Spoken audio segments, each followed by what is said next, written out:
This is really interesting to me in terms of allegiances here, because this is an economic protest, or at least it's about an economic decision, but I wonder if it's about a lot more.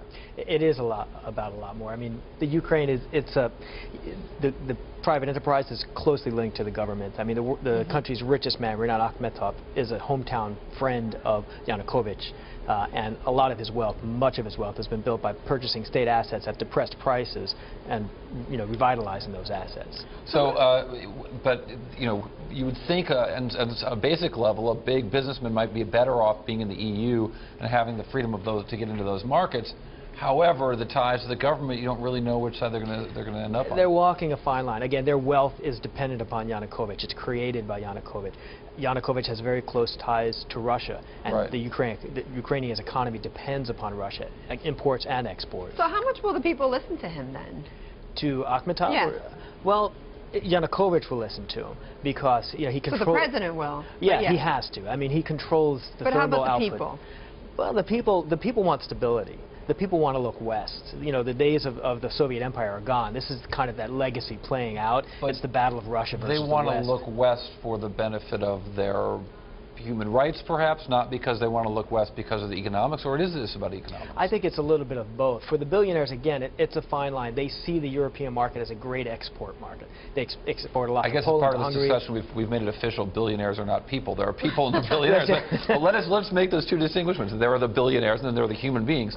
What about the human beings? Well, the human beings, sure, they want political freedom and they want prosperity. Now, in the former Soviet Union, there wasn't a lot of economic prosperity, so they naturally will look to the West as a source of prosperity. But the Orange Revolution, which brought in a president who created economic chaos. That's how Yanukovych came in, and he came in with the backing of the billionaires.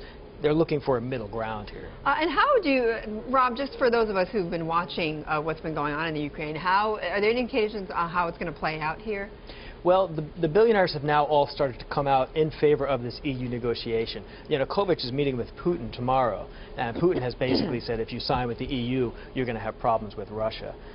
So exactly how it's going to play out will really hinge upon this meeting that the two presidents of these two countries are having tomorrow. Well, you can't imagine Russia's going to back down in any way whatsoever.